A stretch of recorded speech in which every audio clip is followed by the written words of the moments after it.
अस्सलाम वालेकुम स्टूडेंट्स, क्या हाल है आपके। मैं हूं राना अजीम और आप देख रहे हैं अपना यूट्यूब चैनल साइंसिफाई योरसेल्फ। तो हमने जो पीछे लॉ ऑफ कम्बिनेशंस हमने डिस्कस कर लिए थे, उसके अंदर 5 लॉज डिस्कस किए थे और हैशलॉग लॉ भी हमने डिस्कस किया था। तो आज जो हमने डिस्कस करना है वो एटम को डिस्कस करना है। मैंने आपको कहा था कि एटम, आयन और मॉलिक्यूल को हम एक ही टॉपिक के अंदर डिस्कस करेंगे, लेकिन एटम का मटेरियल बहुत ज़्यादा है, इसलिए हम क्या करेंगे, पहले सिर्फ एटम को ही डिस्कस करेंगे आज के टॉपिक में। फिर आगे हम मॉलिक्यूल और आयन को देखेंगे कि वो एक टॉपिक में आ जाते हैं, तो मॉलिक्यूल और आयन को एक ही टॉपिक में, नहीं तो मॉलिक्यूल और आयन को अगले टॉपिक्स के अंदर हम सॉल्व कर लेंगे। ठीक है जी। तो आज जो हमने देखना है वो एटम को देखना है। तो एटम के बारे में ग्रीक फिलोसफर्स जो थे, शुरू में जो यूनानी फिलासफर थे, उन्होंने कहा था कि अगर मैटर को हम क्या करें, डिवाइड करते जाएं, तकसीम करते जाएं, तो एक फ़ाइनल स्टेज ऐसी आएगी जिसको हम मज़ीद हम क्या कर सकते हैं, उसको डिवाइड नहीं कर सकते। तो उस स्टेज को हम क्या कहते हैं, एटम कहते हैं। ठीक है जी। तो सबसे पहला जो पॉइंट हो जाएगा, जो हेडिंग हो जाएगी, वो किस चीज़ की हो जाएगी, ग्रीक फिलोसफर्स। Greek philosophers. अब ग्रीक फिलोसफर्स के बाद उन्हीं के अंदर से एक साइंटिस्ट था, डेमोक्रेटस। अब डेमोक्रेटस ने क्या कहा कि डेमोक्रेटस ने ये जो नॉन डिविजिबल पार्टिकल्स थे, मतलब हमने मादे को तकसीम किया और हम एक स्टेज तक पहुंच गए जिसको हम मज़ीद तकसीम नहीं कर सकते, तो उस स्टेज को उसने नाम दिया एटम का। अब एटम जो है डेमोक्रेटस, अगली हेडिंग जो होगी वो किसकी होगी, डेमोक्रेटस। अब डेमोक्रेटस जो था वो कौन सी सदी में था, ऑलमोस्ट 5th सेंचुरी में था। ठीक है जी। अब इसने क्या कहा, एटम को नेम दिया। अब ये जो नेम था ये ड्राइव हुआ था एटमॉस से, और एटमॉस का लफ्जी मतलब ही जो ग्रीक के अंदर होता है वो होता है नॉन डिविजिबल। ठीक है जी। तो यहाँ तक क्या था कि ग्रीक फिलोसफर्स ने कहा, और ये जो ग्रीक फिलोसफर्स थे या डेमोक्रेटस था, इन्होंने जो कहा था ये नॉन एक्सपेरिमेंटल था, नॉन एक्सपेरिमेंटल आइडियाज़ थे। अब नॉन एक्सपेरिमेंटल आइडियाज़ मतलब इन्होंने कोई एक्सपेरिमेंट नहीं किया था, जस्ट थ्योरीज इन्होंने बनाई थी, और ये थ्योरीज गलत भी हो सकती थी। ठीक है जी।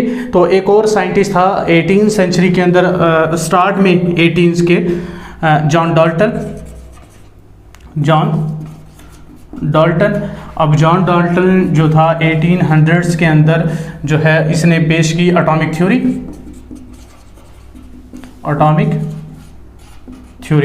अब एटॉमिक थ्योरी क्या कहती थी कि जो मैटर है वो तमाम मैटर जो है, चाहे जिस तरह मर्जी का मैटर हो, वो एटम से मिलकर बनता है।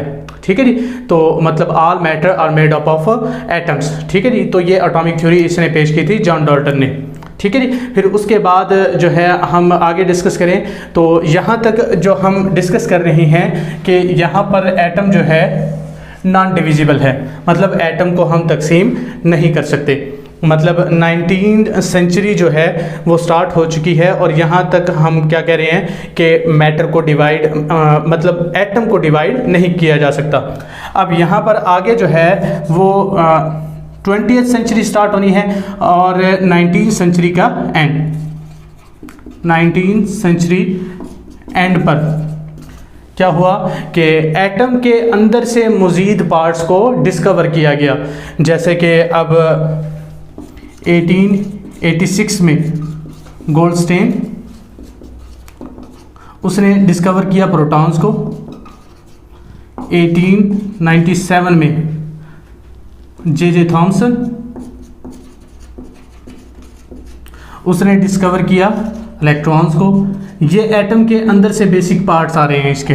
ठीक है जी। तो 1886 में गोल्डस्टेन ने प्रोटॉन को डिस्कवर कर लिया, 1897 में जे थॉमसन ने इलेक्ट्रॉन्स को डिस्कवर कर लिया, और यहाँ पर 1920 के अंदर रदरफोर्ड।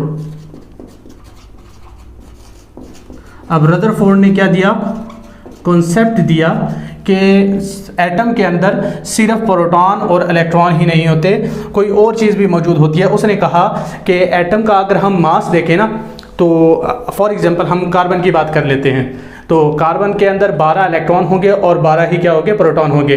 लेकिन अगर हम कार्बन एटम का मास करें और 12 इलेक्ट्रॉन और 12 प्रोटॉन का मास करें, तो कार्बन का मास ज़्यादा हो जाता था। मतलब कोई और चीज़ मौजूद होगी जिस पर कोई चार्ज भी नहीं होना चाहिए, क्योंकि एटम बेसिकली न्यूट्रल है। न्यूट्रल कैसे है कि इलेक्ट्रॉन और प्रोटॉन की तादाद बराबर है, ठीक है जी। तो अगर चार्ज स्पीशीज आ गई तो क्या होगा कि एटम पर चार्ज आ जाएगा।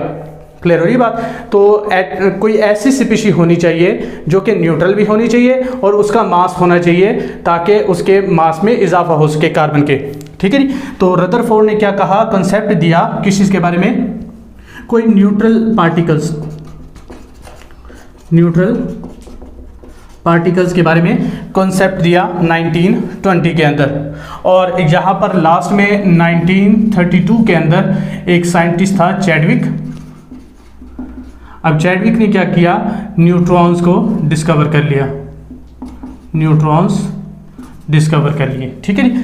अब यहाँ पर अगर हम देखें तो 19वीं सेंचुरी का एंड है और 20वीं सेंचुरी स्टार्ट हो गई है। तो उस वक्त हम कह सकते हैं कि एटम को हम डिवाइड कर सकते हैं, क्योंकि एटम को डिवाइड करेंगे तभी हमें प्रोटॉन्स मिलेंगे, इलेक्ट्रॉन्स मिलेंगे और न्यूट्रॉन्स मिलेंगे।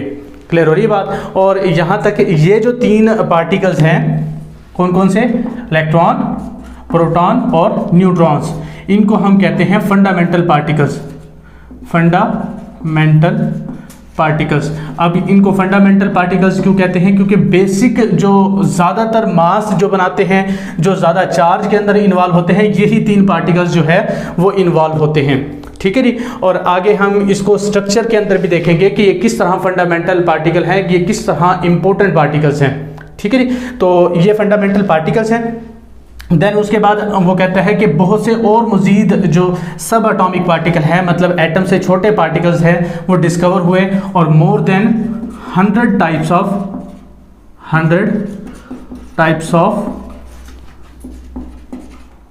सब एटॉमिक पार्टिकल्स जो है वो क्या हो चुके हैं, डिस्कवर। क्लियर हो जाएगी बात। तो ये था इसके पास जो एटम्स की हमने जो डिस्कवरी जो है वो देखी है, कि उसके अंदर जो हमने शुरू में देखा कि वो नॉन डिविजिबल कह रहे थे, और फिर 19वीं सेंचुरी के एंड में और 20वीं सेंचुरी की जो स्टार्ट में कहा कि जो एटम जो है उसको हम क्या कर सकते हैं, डिवाइड कर सकते हैं, उसके अंदर मज़ीद सब एटॉमिक पार्टिकल्स मौजूद होते हैं। आगे हम इसका स्ट्रक्चर देखते हैं और इसकी एविडेंस को देखते हैं।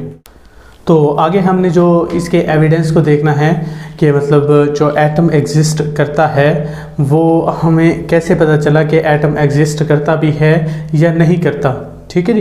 तो एग्जिस्ट करना, एटम को हम किस तरह देख सकते हैं, ये हमने यहाँ पर डिस्कस करना है, ठीक है जी।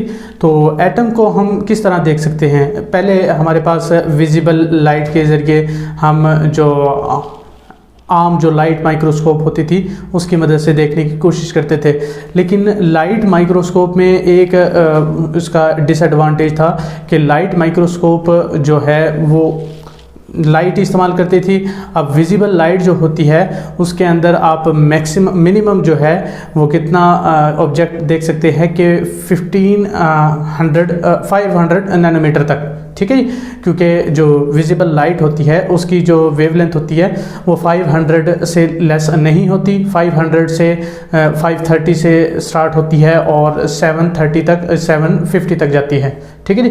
तो इस तरह क्या होता है कि विजिबल लाइट से हम एटम को देख नहीं सकते थे, मतलब उसका एविडेंस विजिबल लाइट से या लाइट माइक्रोस्कोप से हम नहीं देख सकते। तो हम इससे ज़्यादा अच्छी जदीद जो इलेक्ट्रॉन माइक्रोस्कोप है उसको हम इस्तेमाल करते थे। अब इलेक्ट्रॉन माइक्रोस्कोप का क्या फ़ायदा था कि इलेक्ट्रॉन माइक्रोस्कोप में हम इलेक्ट्रॉन को एज अ बीम या वेव के तौर पर इस्तेमाल करते थे, और उसकी जो वेवलेंथ थी वो एटम से वेवलेंथ से क्या थी, छोटी थी, जिसकी वजह से हम उस वेवलेंथ से, उस इलेक्ट्रॉन बीम से हम क्या कर सकते थे, एटम को देख सकते थे। क्लियर हो जाएगी बात। तो इस तरह हम एटम के एविडेंस को समझा सकते हैं।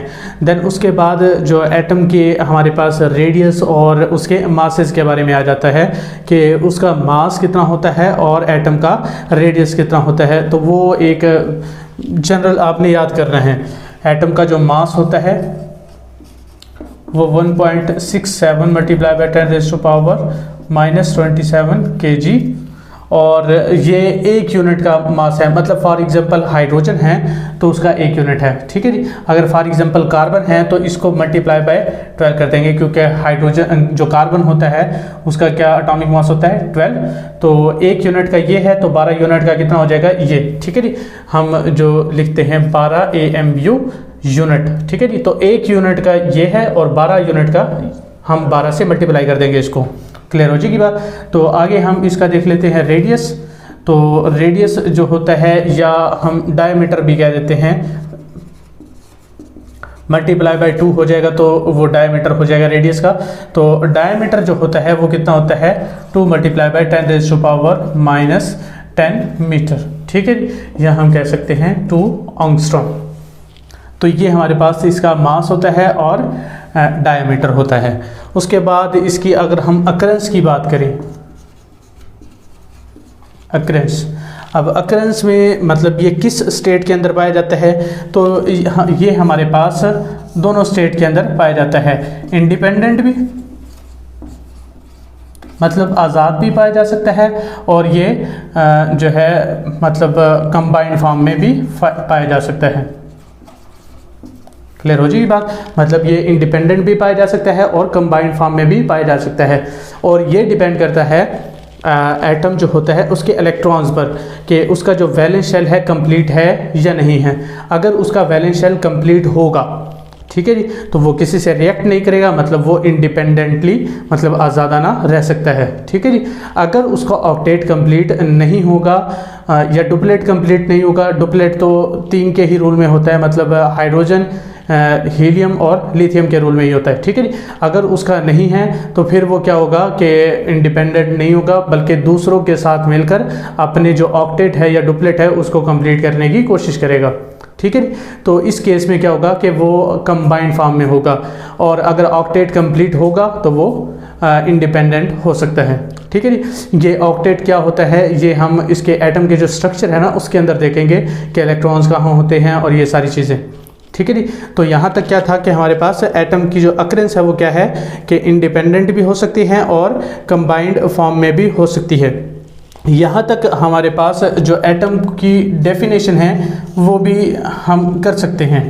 एटम को डिफाइन कैसे कर सकते हैं कि एटम जो है वो मैटर का वो छोटे से छोटा हिस्सा है जिसको हम डिवाइड कर भी सकते हैं और नहीं भी कर सकते। मतलब हम 19वीं सेंचुरी से पहले की बात करें तो उसको डिवाइड नहीं कर सकते थे, और 19वीं सेंचुरी के बाद उसको डिवाइड कर सकते हैं, ठीक है जी। तो इसको डिवाइड कर भी सकते हैं और नहीं भी कर सकते, लेकिन अभी भी हम नाम जो है वो डेमोक्रेटस ने जो दिया था 18वीं सेंचुरी में हम वही रखते हैं। वो नाम क्या था कि एटमॉस से निकला था, मतलब नॉन डिविजिबल। हालांकि अब एटम को डिवाइड किया जा सकता है, लेकिन अभी भी हम जो नाम रखते हैं वो वही एटम का ही रखते हैं। क्लियर हो जाएगी बात। तो एटम क्या है जिसको हम मे और मे नॉट बी डिविजिबल, ठीक है जी। और दूसरा पॉइंट क्या है इसका डेफिनेशन के अंदर जो आएगा, smallest particle of matter. Clear हो जाएगी बात। स्मॉलेस्ट पार्टिकल ऑफ मैटर होगा और वो मे और मे नॉट बी डिविजिबल, मतलब उसको डिवाइड किया भी जा सकता है और नहीं भी किया जा सकता।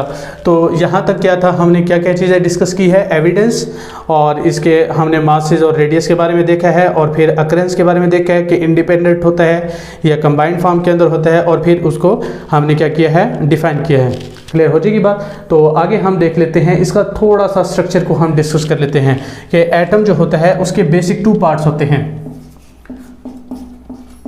2 पार्ट्स। अब एटम के जो 2 पार्ट्स होते हैं वो एक तो होता है न्यूक्लियस और दूसरा होता है ऑर्बिट्स, ठीक है।